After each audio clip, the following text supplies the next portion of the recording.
결과를 낳기도 했다. 그러므로 현재 한국 사회에서 다문화주의에 대한 논쟁을 벌이는 것은 중요한 정치적 개입의 하나이다. 이런 말을 했습니다. 이 사람이. 그래서 우리 한국의 다문화주의는 우리 현재의 국가와 시민사회, 이주민 그룹, 이주민 집단 간의 그런 어떤 연관성이 있는 그런 지금 관계이고, 원래 한국 사회에서 다문화주의란 말이 등장하게 된 배경은 시민사회와 이주민 노동자를 지원하는 NGO를 통해서 이 말이 등장했습니다. 처음에 단일 민족에 기반을 둔 국민주의가 만들어내는 인종적인 혹은 남성 여성을 구분하는 성적인 이런 다양한 폭력을 통해 이주 노동자나 혼혈인이나 결혼 이민자들의 어떤 인권이 침해당했기 때문입니다. 그래서 NGO나 시민사회에서 이 다문화주의는 그것이 일반적으로 내포하는 문화적 차이에 대한 상호 간의 인정, 이런 의미보다는 한국의 단일 문화주의의 폭력성에 대한 어떤 거기에 반대하는 개념으로 시작이 되었습니다. 이런 다문화주의나 다문화란 용어가 정부에 의해서 이제 사용된 것이 2006년 이후입니다. 시민단체를 비롯해서 민간단체들은 다문화 가족 관련 위탁 사업을 이제 수령하려고 이제 서로 경쟁적으로 나서는데, 시민사회에서 여기에 대해서 자성의 목소리도 나옵니다. 무엇보다도 다문화주의를 주도해야 할 주요 행위자인 이주민들의 법적 지위는 제대로 지금 하지 않은 상태에서 이게 우선되어서는 안 된다는 거죠. 그런 한계 때문에, 법적 지위가, 이주민들의 법적 지위의 한계 때문에 좀 갈등이 있을 수 있죠. 이런 이유로 다문화주의는 정착형 이민자인 결혼 이주자에 대한 논의가 주요 이제 주제로 다뤄지고, 처음에는 그랬습니다. 노동자들이나 이주민 노동자들이나 이런 경우는 이제 그게 주목을 안 했다는 거죠.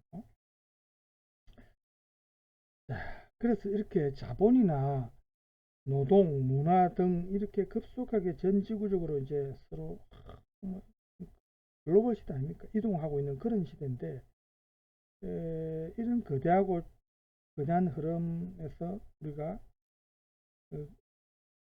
이질적인 문화행위, 서로 다른 문화행위자들 간의 교섭이 이렇게 증가하고 있는, 문화가 서로 교차하고 교류하는 그런 지역이 굉장히 지금 많아지고 있지 않습니까? 이런 다문화주의를 정책적 기조로 이제 채택할 경우에 이러한 문화가 교차하는 지역에서, 그런 국가에서 이제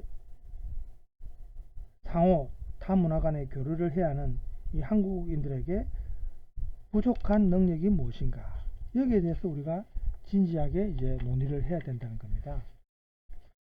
그래서 한국 정부가 이런 다문화주의 가치에 의거하지 않는 그런 허구적인 다문화주의를 유포해서는 이제 안 되고, 구체적이고 통합적인 정책을 마련해야 합니다. 다문화주의는 이상이지만 다문화주의 정책은 현실적이어야 되거든요. 문화 간에 상호 인정하고 존중한다는 그런 다문화주의 이상이 구체적으로 다문화 정책이나 제도적으로 뒷받침이 돼야 된다는 겁니다. 그게 없으면 실현될 수 없다는 거죠. 그래서 다문화주의 정책은 한국의 국민이 누구고 시민의 권리가 누구인가라는 질문에서 이제는 한국 아이들에게 어떤 교육을 제공해야 하는가, 이런 어떤 분야까지 이제 다문화와 관련해서죠. 어떤 교육을 제공해야 하는가, 이런 문제도 우리가 해결을 할 수 있는 그런 성격을 이제 띄어야 한다는 겁니다. 이런 이유 때문에 현재 한국의 결혼 이주자 정착 지원 사업이 다문화주의 정책이 되는 데는 이제 한계가 있는데, 다문화주의 정책은 일상이나 노동이나 정치나 교육이나 문화, 미디어 이런 전 분야에 걸쳐서 발생할 수 있는 차별이나 또 편견이나 이런 것을 해결하기 위한 사고방식의 전환이 요구되는 그런 정책이 다문화주의 정책입니다. 그렇죠? 그렇지만 이런 다문화 정책을 수립하기 위해서는 현재의 법적 근거로부터 출발해야 되니까 한계가 있거든요. 그래서 현재의 법적 근거에 보면 여기 나오죠. 최근 법무부에서 통과한 대외 외국인 처우 기본 법안, 그 다음에 유네스코의 문화 다양성 협약, 이런 게 있습니다.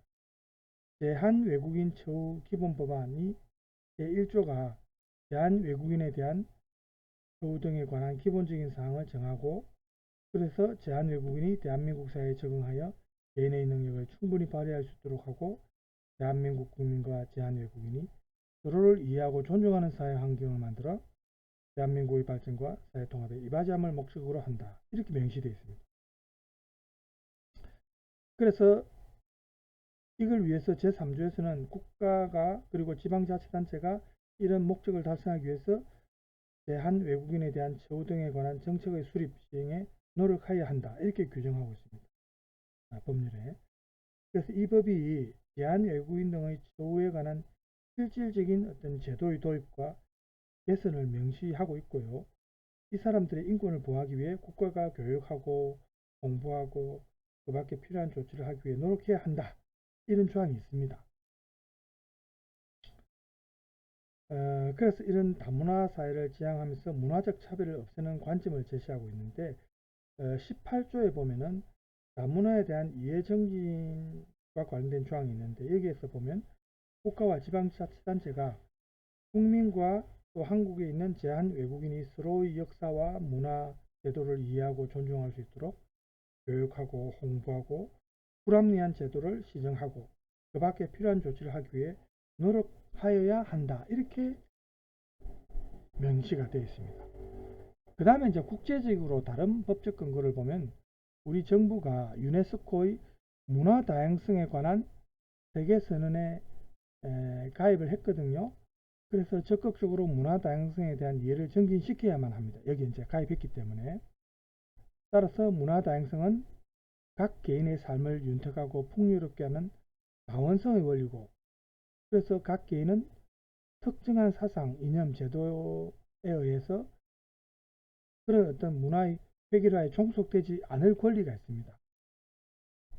사회적 약자와 소수자를 포함하여 개인은 누구나 자신의 의사에 반대되는 삶의 양식을 강요받지 않을 권리, 또 자신의 판단에 반하여 특정의 가치나 믿음, 관행에 대해서 존중하지 않을 권리, 거기에 충성을 강요당하지 않을 권리가 있다는 겁니다. 네? 그래서 모든 사람이 각자 자유롭고 다양한 방식으로 삶의 목표를 추구하고 또 대안적 가치도 모색하고 또 타자의 문화를 이런 문화적 차이를 존중하면서 세계의 문화 다양성에 비할 권리를 갖는다. 이런 조항이 유네스코의 문화 다양성에 관한 세계선언에 포함되어 있습니다. 그래서 이런 국제적 협약이 우리 한국에서도 의미 있는 정책을 구현하기 위해서는 단기간의 비전을 갖고 다문화 정책에 관련된 그런 구상을 해야 되거든요. 너무 급하게 서둘러서 그렇게 막 만들어서는 안 되고 실질적으로 현실에 반영될 수 있는 그런 어떤 효과적인 정책을 조금 시간이 걸리더라도 만들어야 된다. 그래서 이 글은 김현미 씨의 한국사회 다문화 담론과 정책이라는 글에서 이제 발표한 거죠. 그럼 이 글을 읽고 여러분이 보면은 학습 길라잡에 보면 한국의 다문화 정책이 어떻게 전개되어 왔는지 알아보자. 역사적인 과정에 대해서. 2번은 한국의 단일 민족 신화는 글로벌 시대 한국 사회에 어떠한 영향을 미치고 있는가. 이러한 문제 제기가 있고요. 3번은 다문화주의의 기지가 되는 문화적 다양성과 문화적 권리란 무엇인지 서술해보자. 여기에 이제 유네스코 그 문화 다양성에 관한 세계 선언도 있지만 이런 내용도 이제 우리가 생각할 필요가 있는 거죠. 이 세 가지가 방금 우리가 읽은 텍스트와 관련해서 여러분들이 생각을 해볼 수 있는 그런 주제들입니다. 이 주제도 직접 과제로 제시하지는 않겠습니다만 여러분들이 생각해 볼 만한 주제들입니다. 지금 오늘 텍스트를 제법 많이 했는데 지금 시간을 한번 보고 제가 38분이네요. 동영상을 사실은 또 매일매일 우리가 하나씩 필요한 영상을 제가 준비를 하는데, 오늘은 대통령 글쓰기 저자라는 강원구시 작가의 내용을 준비를 했는데, 시간이 조금 17분 조금 많네요. 중간에 제가 조금씩 건너뛰면서 한번 들어봅시다.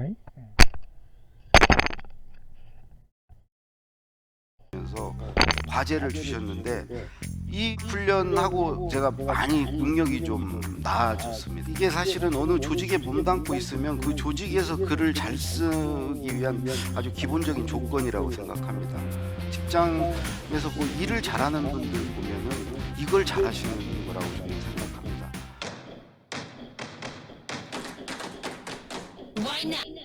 살면서 듣기, 말하기, 읽기, 쓰기 네 가지를 하면서 삽니다. 근데 이제 저는 쓰기를 잘하려면 말하기, 듣기, 읽기를 잘해야 한다. 아마 이런 식으로 얘기한 사람은 없었어요.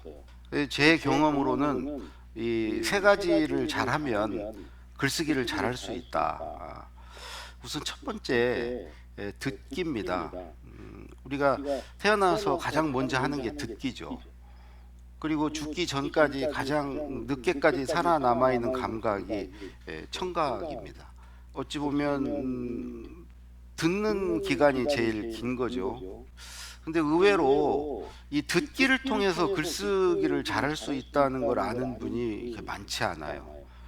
저 같은 경우는 청와대에서 이제 8년간 있으면서 특히 이제 노무현 대통령 모시는 기간 동안은 완전히 듣기에만 의존해서 글을 썼거든요. 세 사람에게 들었습니다. 우선 첫 번째는 이제 대통령에게 듣는 거죠. 제가 기업에 있을 때는 회장의 말을 들었고요. 회의 때 배석해서 듣고 행사에 따라가서 듣고, 이게 사실은 어느 조직에 몸담고 있으면 그 조직에서 글을 잘 쓰기 위한 아주 기본적인 조건이라고 생각합니다. 결국은 그 모든 사람의 그 모든 게 이제 그 제일 위에 정점에 있는 그 사람 분을 향해 있기 때문에 그 사람의 생각을 잘 아는 거, 이게 이제 중요하죠. 두 번째 듣는 것은 전문가에게 듣는 겁니다. 제가 써야 될 글에 관해서 가장 잘 아는 사람을 찾아가 듣는 거죠. 그럼 뭐 청와대 조직 안에 있을 때는 해당 부서도 있고 그 담당자도 있고 이렇게 그 사람에게 찾아가서 듣는 겁니다. 세 번째 듣는 대상은 전 이제 밖에서 들었습니다. 예를 들어서 뭐 무역의 날이다 그러면 무역인에게, 소방의 날이다 그러면 소방인들에게, 어느 지역에 가서 대통령이 뭘 하셔야 되면은 그 지역민들에게, 그 당사자에게 듣는 거죠. 그러니까 어느 조직에 몸담고 있다면 그 조직 밖에 그 담당자를 찾아가서 당사자에게 듣는 거, 이 세 가지를 잘 들으면 쓸 수 있더라고요. 뭐 회사에 지금 몸담고 계신 분이나 혹은 뭐 학교에 있는 분들 다 저는 이 방식으로 글을 쓸 수 있다. 다만 이 듣기로 글을 잘 쓰려면 필요한 역량이 있다. 네 가지 역량입니다. 첫 번째는 관계가 좋아야 합니다. 결국은 듣는 것은 사람에게 듣는 것이거든요. 사람과의 관계가 좋아야 한다는 거죠. 그러니까 관계가 두루 이렇게 넓은 분들이 누구에게 들어야 하는지를 알고요. 자기가 모르더라도 소개를 받을 수 있고요. 그것에 관해서는 누구에게 가서 들어봐. 그리고 실제로 그 사람을 찾아갔을 때 그 사람과의 관계가 좋을 때 잘 들을 수 있습니다. 특히 이제 회사 같은 데에 있는 분들은 관계가 좋으면 동료들이 알려주고요. 윗분이 잘 알려줍니다. 그걸 듣고 글을 쓸 수 있죠. 근데 이제 관계가 안 좋으면은 아무리 내가 뭐 글재주가 있고 아는 게 많아도 글을 잘 쓰기가 어렵습니다. 두 번째, 그 잘 듣기 위해서 필요한 역량은 질문 능력입니다. 질문을 잘해야 합니다. 사실은 누구한테 가서 이제 뭐에 관해서 글을 써야 되는데 어떻게 할까요? 좀 알려주세요 한다고 하면 형식적으로 알려주게 돼요. 구체적으로 물어봐야 됩니다. 질문지를 작성하고 또 질문지를 갖고 가서도 질문지 작성한 것만 물어서는 안 되고, 내가 물은 거에 답을 하면 그거에 대해서 또 꼬리를 물고 의문을 가지고 반문을 하고 이러면서 물을 수 있어야 되거든요. 사실은 질문을 잘하려면 세 가지가 필요합니다. 첫 번째가 배경 지식입니다. 그 사람에 대해서 어느 정도 알아야 되고 그 사람이 하는 일에 대해서 어느 정도 알아야 물을 수 있어요. 전혀 모르면 뭘 물어야 될지를 모릅니다. 두 번째는 호기심입니다. 사람에 대한 호기심. 어찌 보면 그 사람이 하는 일에 대한 어떤 탐구욕, 뭔가를 이렇게 아는 걸 즐기는 사람들이 있어요. 궁금한 것을 알았을 때 제가 모셨던 분들이 그래요. 저는 선전 뭐한 4초 5초 이건 뭐 할 수 없습니다. 그렇죠? 그래서 늘 질문합니다. 배우는 걸 좋아하고요. 모르고는 그냥 안 넘어가요. 어떻게든지 알고 넘어가려고 그러고. 그래서 늘 질문하고. 세 번째 필요한 건 공감 능력입니다. 사람에게 계속 뭔가를 질문하려면요, 그 사람이 하는 말에 공감하면서 해야 이 대화가 이루어져요. 그 사람이 어떤 느끼는 심정이라든가 그 사람의 지금 처한 어떤 입장이라든가 이런 거에 대해서 내가 이렇게 감정이입이 되고 그 사람의 처지가 되면서 그래서 어떻게 했어요? 그러면 어떻게 하면 좋아요? 막 이렇게 해야 그 사람이 대답을 하거든요. 그러면서 이렇게 대화가 이어지는데 저는 그분이 이렇게 대답을 할 때 다음 질문을 준비하고 있어요. 그런 공감력이 발휘가 잘 안 돼요. 그러니까 이제 결과적으로 인터뷰가 늘 걱정되고 두렵고 한마디로 질문 능력이 떨어지는 거죠. 세 번째 능력은요, 요약 능력입니다. 우리가 잘 듣는다는 것은 다 들을 수 없거든요. 들으면서 요약을 잘 해야 합니다. 중요한 말, 중요하지 않은 말. 그러니까 들으면서 우리가 이렇게 밑줄도 긋고 별표도 치고 번호도 매기면서 이렇게 정리하면서 들어야 합니다. 이 사람, 이분이 지금 나에게 뭐를 얘기하고 몇 가지를 얘기하고 이런 것들을 요약하면서 잘 요약하면서 들어야 되는데 제가 이제 청와대에서 이제 노무현 대통령 모실 때 저랑 같이 일하는 이제 행정관분들이 4분 계신데 5명이 같이 가서 대통령께 구술을 들어요. 대통령 연설에 이런 내용을 담아라 뭐 이런 얘기를 보통 뭐 한 5분짜리 연설도 뭐 최소 30분 1시간 이렇게 말씀을 해주세요. 그러면 그걸 한 30분을 듣고 와서 3분 5분 연설로 정리를 해야 되는데 이제 요약이 필요한 거죠. 근데 어떤 분들 보면은 사실은 대통령이 말하고자 하는 주제에서 벗어나서 막 얘기를 하시는 것을 주로 기억을 하고 그러니까 이제 이렇게 되면 요약이 안 되는 겁니다. 학교 다닐 때도 보면 선생님 그 진도 나가는 얘기 말고 선생님의 어떤 개인적인 사생활 얘기 같은 것은 다 기억을 하고 그러는데 정작 선생님이 이렇게 가르친 것은 전혀 머릿속에 안 남아 있는 경우 있잖아요. 이런 겁니다. 그러니까 그 알맹이를 잘 이렇게 추려낼 수 있는 그 요약 능력. 저는 이거 키우려고 청와대 들어가자마자 제가 상사에게 이제 그런 제가 요약 능력이 부족하다는 걸 지적하시면서 과제를 주셨는데 칼럼을 30개를 뽑아오라고 그래서 그 5가지 숙제를 줬어요. 첫 번째는 각 칼럼에 가장 중요한 문장에 밑줄 그어라 해서 가져와라. 두 번째는 각 칼럼을 3문장 이내로 압축해라. 세 번째는 각 칼럼의 중간 제목을 달아와라. 네 번째는 각 칼럼의 주제문을 파악해와라. 핵심 메시지를. 그리고 5번째로 그 메시지에 대해서 반박하거나 옹호해봐라. 이 훈련을 했었는데 이 요약 훈련하고 제가 많이 그 능력이 좀 나아졌습니다. 그리고 이제 마지막 4번째. 요약이라는 것은 그분의 말을 이제 요약하는 거죠. 이게 글로 따지면 말을 쭉 녹취를 해서 글로 풀고 그 글을 놓고 이렇게 밑줄도 긋고 이렇게 요약하는 행위인데 사실은 그 말, 그 글 뒤편에 있는 그분의 어떤 생각, 감정 이런 게 있거든요. 그 배경에 있는. 보통 이걸 이제 컨텍스트라고 하죠. 말과 글을 텍스트라고 하면은 그 컨텍스트, 말이나 그 언어가 아니고 그 언어로서 전달하고자 하는 그 사람의 뜻. 그러니까 액면 그대로 말만 들어서는 그 사람의 생각을 온전히 내가 알 수가 없죠. 때로는 자기 생각과 다르게 말하는 분들도 있고요. 말은 그렇게 하지만 실제 생각은, 마음은 그렇지 않은 경우도 있고요.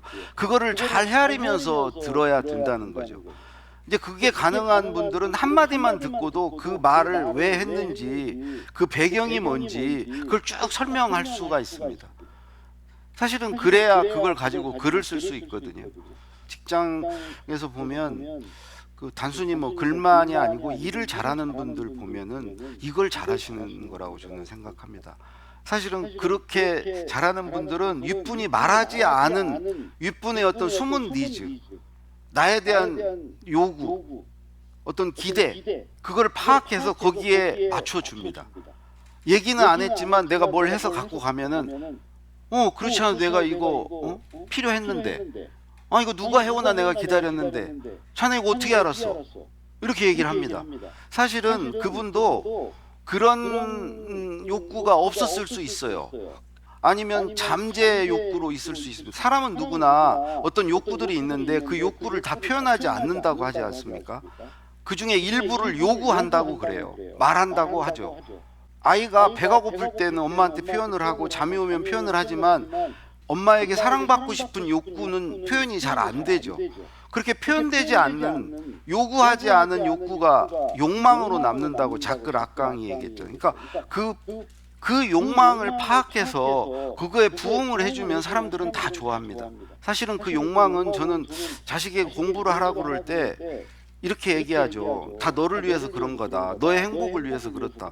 근데 진짜 욕망은 뭔가? 저는 공부를 잘한다고 꼭 행복해지지 않는다는 것을 본인도 아시거든요. 근데 그렇게 요구하는 그 뒤에 있는 욕망은, 자식이 공부를 잘하면 내가 애를 잘 키웠구나, 내 노력이 헛되지 않았구나, 내가 그래도 머리가 나쁘거나 이런 사람 아니구나. 그래서 주변에 뭔가 그런 걸 인정받고 싶은 욕구, 그런 욕망이 있는 거죠. 어쨌든 그거를 잘 파악해야 이제 글을 쓸 수 있습니다. 듣기는 그 네 가지고요. 그 다음 읽기인데, 저는 글쓰기에 도움되는 읽기를 해왔습니다. 글을 읽으면서 재미를 느끼고 감동을 받고 이런 읽기가 아니었고요. 어떻게 하면 글쓰기에 도움되는 읽기를 할까? 그래서 네 가지를 했습니다. 첫 번째는 같은 작가의 작품을 두루 읽는 겁니다. 반복해서 읽는 겁니다. 그래서 그 사람의 문체를 담는 겁니다. 책 한 권을 반복해서 읽거나 한 작가의 작품을 두루 읽는 거예요. 두 번째는 내가 앞으로 살아가는 데 필요한, 내가 또 관심이 있는, 내가 좋아하는 어떤 주제와 관련된, 그 테마와 관련된 책을 집중적으로 읽는 겁니다. 저는 그게 글쓰기였어요. 글쓰기에 관한 책은 거의 다 읽었어요. 글쓰기에 관한 또 광고가 광고라기보다는 거의 다 읽다 보니까 적어도 글쓰기에 관해서 글을 쓰는 건 어렵지가 않았어요.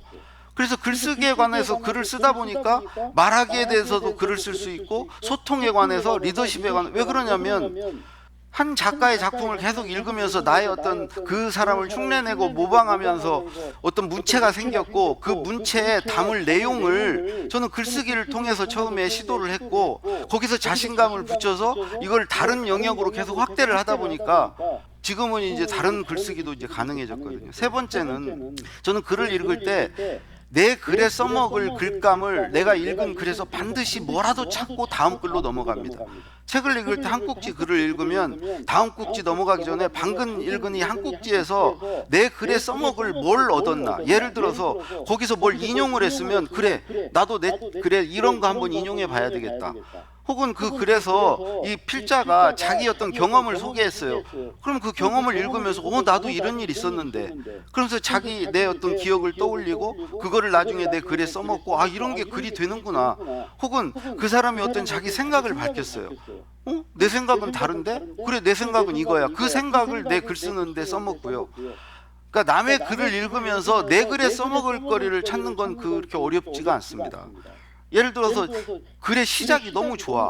나도 이렇게 글을 한번 시작해 봐야 되겠다. 이런 식으로 글에서 내 글에 써먹을 뭔가를 찾는 거죠. 그게 아주 몸에 저는 배웠어요. 그래서 칼럼 같은 걸 하나 읽어도, 하나 읽으면, 심지어 페이스북에 긴 글을 하나 읽으면 반드시 거기서 내가 내 글에 써먹을 거리를 찾습니다. 거기에 들은 시간이 아까워서. 마지막 네 번째는, 글을 읽을 때 저는 그 글의 구조, 그 글의 전체적인 흐름을 좀 유심히 봅니다. 그거 보는데 한 5초면 돼요. 글 하나 읽고 어떤 글은 뭐에 대해서 얘기하겠다 그러고 첫째, 둘째, 셋째 이런 흐름으로 글을 쓰기도 하고요. 어떤 글은 뭐를 주장하고 그 주장한 이유를 대고 근거를 달고 다시 한번 뭐 재주장하기도 하고요. 어떤 글은 자기에게 뭐 이런 일이 있었다 경험을 소개하고 일화를 얘기하고 그 다음에 그 경험하면서 내가 뭘 깨닫고 뭘 배웠다. 그리고 세 번째로 유명한 사람이 나와 비슷한 경험을 한 사람의 사례를 들어주고 마지막 네 번째로 우리는 이런 경험에서 어떤 교훈을 얻을 수 있고 뭐 할 수 있다 이렇게 마무리. 그러니까 모든 글은 이런 구조가 있습니다. 나름의 어떤 틀이 있는 거죠. 그 틀. 이제 그런 틀을 저는 보려고 그 살을 다 발라내고 그 뼈대가 어떻게 되어 있나, 글의 어떤 설계가 어떻게 되어 있나, 그 설계도 이거를 파악하려고 글을 봅니다. 그러니까 이 네 가지를 하면서 읽으면 어떤 흐름 구조도 갖게 되고 그거를 쓸 수 있는 문체도 갖게 되고 거기에 담을 수 있는 내용도 얻기 때문에 읽는 거 독서나 이런 게 내 글쓰기에 직접적인 도움이 됩니다. 아까 이제 구조 관련해서는 저는 목차 많이 봅니다. 목차에 그런 구조가 있기 때문에. 그리고 이제 마지막 세 번째 말하기입니다. 이거는 더 글쓰기와 직접적으로 관련이 있습니다. 저는 글쓰기 전에 늘 말해봅니다. 제 아내에게 말을 해보고 그렇지 않으면 저 산책하면서 혼잣말을 합니다. 말해보다 보면은 저는 5가지를 얻어요. 첫 번째는 말하면서 쓸거리를 찾습니다.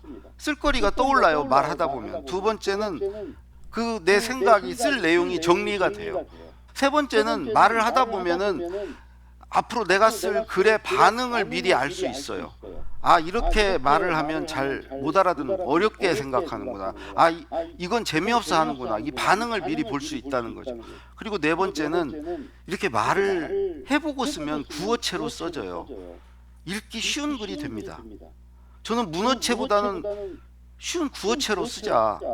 말해보고 쓰면 구어체로 쉽게 쓸 수 있다. 그리고 마지막 5번째로 저는 말하기가 글쓰기의 그 워밍업입니다. 일종의 루틴이에요. 제 뇌에 이제 글 쓸 거야 라는 신호를 보내주는 행위예요. 내가 이렇게 말을 하면 제 뇌는 아, 글 쓰려나 보다 하면서 글 쓸 준비를 자기가 하면서 아까 얘기한 생각을 떠올리고 내 생각을 정리하고 반응을 살피고 이걸 자동으로 합니다. 어차피 글을 써야 된다는 거를 말한 뒤에는 쓴다는 걸 알기 때문에. 그래서 결과적으로 이제 말하기를 통해서 글을 쓴다. 그래서 3가지 말씀을 드렸습니다. 듣기, 읽기, 말하기로 글을 쓰자. 네, 오늘 자, 여러분 도움이 좀 됐습니까? 예, 좋은 말씀 같고요. 그래서 이제 이렇게 이제 제가 텍스트만 하면 또 여러분들이 또 조금 너무 지루할 수, 단조롭거나 그럴 수도 있을 것 같아서 항상 동영상을 하나씩 이렇게 보여드립니다. 물론 글쓰기와 다 관련된 동영상입니다. 자, 오늘 이 정도 하고요. 343초까지 오늘 했습니다. 여러분 수고 많았습니다.